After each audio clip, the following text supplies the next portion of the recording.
Aku tidak pernah membayangkan bahwa rumah tangga yang kupertahankan mati-matian akan hancur oleh dua orang yang paling kupercaya dalam hidupku. Namaku Alia. Aku menikah dengan Raka 5 tahun lalu. Pernikahan kami sederhana, tanpa pesta mewah, tapi penuh janji. Raka adalah lelaki yang lembut, penyabar, dan sangat menghormati ibuku, Bu Ratna, seorang janda yang membesarkanku seorang diri. Suamimu itu baik, Li. Jaga dia, kata ibu berkali-kali. Dan aku benar-benar menjaganya. Aku bekerja sambil mengurus rumah, menahan lelah, menelan kecewa ketika Raka mulai berubah. Setahun terakhir, Raka sering pulang larut. Alasannya selalu sama. Ibu butuh ditemani, tekanannya naik, kasihan kalau sendirian. Aku tak pernah curiga. Bagaimana mungkin aku mencurigai suamiku dan ibuku sendiri? Aku malah bersyukur. Kupikir aku punya suami yang berbakti dan ibu yang tidak kesepian. Sampai suatu malam, aku menemukan chat yang salah kirim. Aku rindu, Mah. Besok aku ke rumah seperti biasa. Tanganku gemetar. Kata Mah itu seperti pisau yang menancap perlahan. Aku menatap layar ponsel Raka yang tertinggal di meja makan. Jantungku berdegup kencang. Aku mencoba berpikir positif. Mungkin salah ketik. Mungkin panggilan biasa. Tapi rasa curiga itu tumbuh dan berubah menjadi ketakutan. Aku memutuskan pulang lebih awal ke rumah ibu tanpa memberi kabar. Pintu rumah itu tidak terkunci. Dan di sanalah aku melihatnya. Raka dan ibuku. Duduk berdampingan. Tangannya menggenggam tangan ibuku. Tidak seperti anak dan orang tua. Tidak seperti menantu dan mertua. Seperti suami dan istri. Raka? Suaraku nyaris tak keluar. Mereka terkejut. Ibuku berdiri tergesa. Wajahnya pucat. Alia, kamu salah paham. Sejak kapan? Tanyaku lirih. Air mata jatuh tanpa bisa kutahan. Raka menunduk. Suaranya bergetar. Setahun lalu, kami menikah siri. Dunia seakan runtuh di kakiku. Ibuku menangis, memegang lenganku. Ibu kesepian, Alia. Ibu tidak ingin merebut suamimu. Ini hanya untuk saling menjaga. Aku tertawa pahit.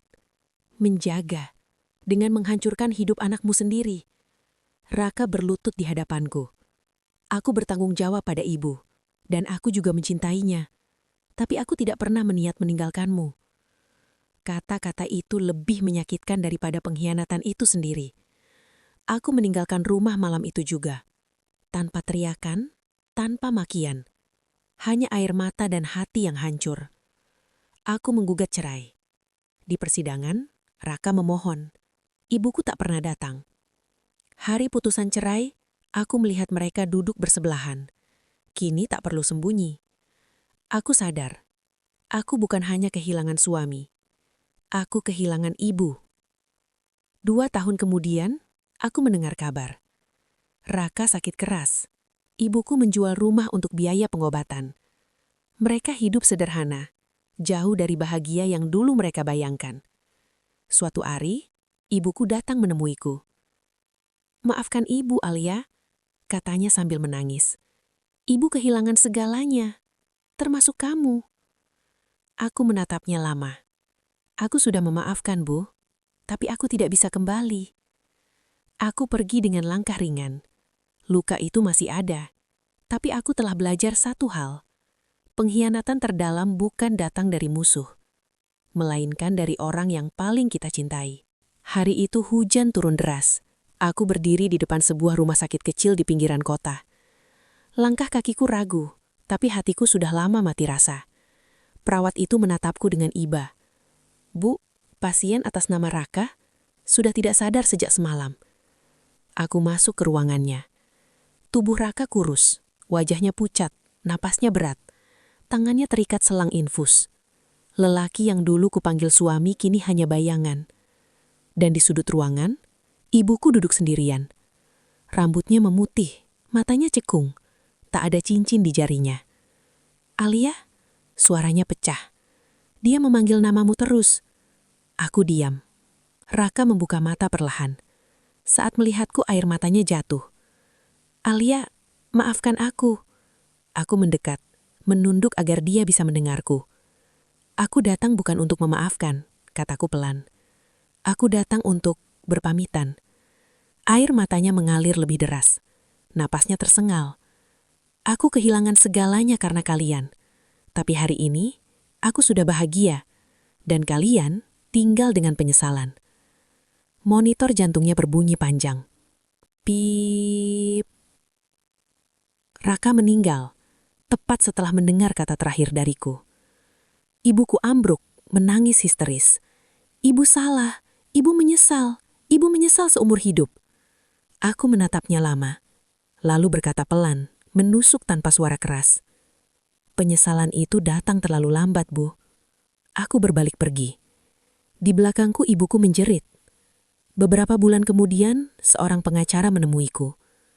Bu Alia, ini surat wasiat almarhum Raka. Tanganku gemetar saat membukanya. Alia, jika kamu membaca ini, berarti aku sudah mati. Aku menikahi ibumu bukan karena cinta. Aku melakukannya karena ibu memaksakan aku. Dia mengancam akan membunuh dirinya sendiri jika aku menolak. Tapi kebodohanku adalah, aku menuruti ancaman itu. Aku terduduk lemas. Pengacara melanjutkan. Dan satu hal lagi, ibu Anda mengakhiri hidupnya seminggu lalu. Duniaku benar-benar runtuh. Aku berdiri di pemakaman mereka berdua. Tak ada tangis, tak ada air mata. Hanya satu kalimat di kepalaku. Aku tidak kehilangan suami dan ibu. Mereka kehilangan aku. Dan penyesalan menjadi satu-satunya hal yang mereka bawa ke liang kubur.